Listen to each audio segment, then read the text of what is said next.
It's an ML Sports Take here from Rosie's Corner on a Turkey Slop Tuesday. Rosie's Corner, a proud Platter supporter. Get your pizza wing combos. I just ordered a Reuben for myself, and you can get all sorts of different things on the menu. Meatball Bomber, try the Gold Fever wings, pizza wing combos. For lunch, you can grab the Turkey Slop for lunch or grab and go for dinner. It looks great down here in Brewerton. You've got the brand new paving. You've got the brand new sidewalks. You've got the brand new plants and flowers that were put in the trees. So get on down here, check it out, and grab some awesome food here at Rosie's Corner as well. I know there's a lot of blue. We got the blue walls, the blue shirt, the blue hat, the whole thing. And speaking of blue, some teams are feeling blue in the NFC. Let's look at the NFC playoff picture. Right now, not saying who's going to win divisions. Teams I feel confident in making the playoffs in the NFC. After last night's dud by the LA Rams, I don't really feel great about them. I mean, they played 9 games. They have 8 games to go. They finished 7-1 last year. Can they go on one of those runs, right? You're waiting to kind of see. What about the Niners? They just get McCaffrey back, right? Greenlaw starts practicing, I believe, today. They just, they outplayed Tampa Bay like crazy. And, if Tampa Bay could have just made one more play, they probably beat San Francisco. San Fran, their special teams, it's just so bad. And you have so many different teams where you're kind of looking and go, well, they're not quite the Lions, but they have this. They're not quite this, but they have that. And the Niners are kind of like that, right? They've been a team that's been in the mix. They've been knocking on the Super Bowl door. You got to believe that they have some kind of a run in them. Playoff teams right now for me, I'd say Washington and Philadelphia in the East, the Vikings and Lions in the North, Falcons in the South, and then the Cardinals in the West. Now, where's that extra team come from? Is it another West team or is it a Packer team? Is it, do you maybe get a couple of teams from the West and then one bow out? It's going to be really, really interesting. I would probably venture to say that the teams like the Saints and the Panthers and the Giants and the Cowboys, those teams are pretty much dead. But what about the Seahawks? We don't know who they are. They've gone on a hot streak one way, a bad streak the other way. It's really interesting to look at. And I remember a couple of years ago looking at the Vikings with Kirk Cousins going, well, if there is a drop-off at the top, Eagles, Niners as the favorites, right? One of them gets upset, and then you land in the NFC Championship game. It's a one-game deal there, and you can knock them off. Is it the same thing this year? The Lions, to me, are the favorites, but they just struggled mightily against the Texans. Jared Goff throws 5 picks. I know 2 of them were kind of like whatever. One was in their end zone. One was at the end, Hail Mary, okay. But they're much better than everybody else as of right now. But, 1 seed, you take some time off. Maybe they come out flat in that first game out. And do they get knocked off? And then it opens a door for Atlanta or Kirk Cousins-led team there. It opens up a door maybe for a rookie-led Washington team to just be like, yeah, you know what? We're too dumb to know otherwise. I don't mean really dumb, but, we're too inexperienced to know otherwise, right? Like, sometimes you see that, like, you hear that thing in sports a lot, right? When a team arrives, like, well, they're too young and inexperienced to know otherwise. They're just out there playing with the house money. That stuff can happen. Maybe in a playoff picture like this for the NFC, it can happen.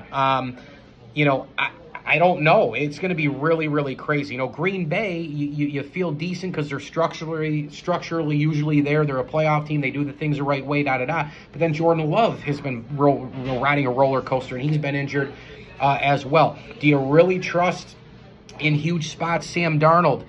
I don't know. I mean, again, this is a regular season conversation. Could there be one out in the NFC North and one in from the NFC West?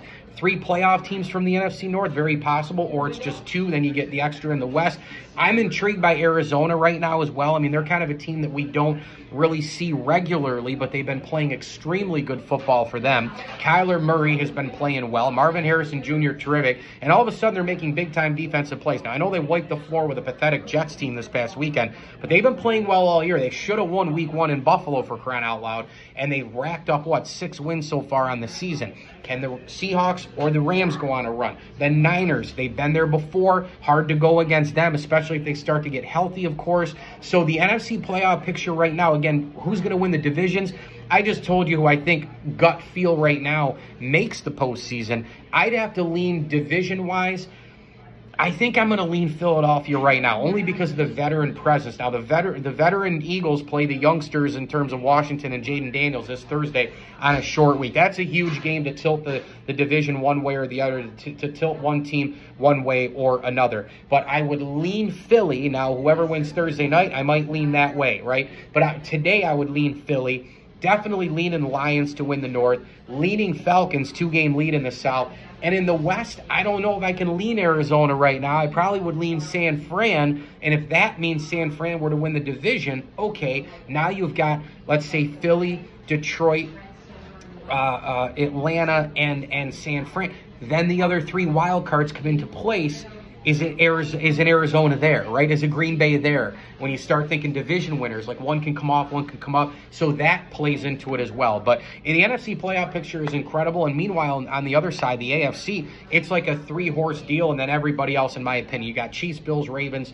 Right now, the Texans have taken a step back. The Chargers still have to prove themselves. A lot of teams have gone off, right? I mean, Houston's missed receivers, in and out of the lineup like crazy. I don't trust the Chargers in a big spot. The Steelers playing well right now, but I don't think they're quite the other teams. Now, the Steelers have got some major schedule hurdles coming up. I mean, their schedule is brutal. We got to see what they have there. I mean, they got a couple with the Ravens. They got the Eagles, I believe. They have the Chiefs. They got a couple with the Browns. I know the Bengals haven't played that well, but that's a divisional game. That's still a high-octane offense with Burrow and Chase, right? So, and I know the Ravens beat the Bills. I know the Texans beat the Bills. But the way the Bills are playing right now, and you look at all the other teams, I mean, it's a 3-team there and everybody else.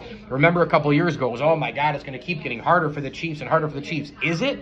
Because it looks like right now, Chiefs right there, defending champs, you could almost make the argument that they're there and it's everybody else. But again, Bills, Ravens, and then it's all the other teams. Where in the NFC, you're kind of like, well, one could jump here, one could jump there. Could a division team fall back? Detroit looks good to win it, but they're only a game better than Minnesota. We still haven't seen the best out of San Fran by a mile. What happens if they take over Arizona? Where's Arizona fall? Do they even make the playoffs? Where's Green Bay fit into this? It's going to be really fascinating in the NFC from here to the end. Mike Lindsley here from Rosie's Corner. This place has got it all, man. Turkey Slop Tuesday. I'm going to go grab my Reuben. They've got a meatball bomber. They've got amazing stuff going on at Rosie's Corner. Pizza and wing combinations all day long until about 2:33 when they close. Don't forget comfort food throughout the week. Turkey Slop Tuesday today, chicken and biscuit Wednesday tomorrow, and your fish on Thursday, Friday with the mac and cheese, coleslaw, and French fries to go along with it as well. They will cater your business lunch. They can help you out there as well. Rosie's Corner. Shop local, eat local. Do it here in Brewerton, Route 11 in front of the Brewerton Bridge. And as I always tell you, enjoy the games.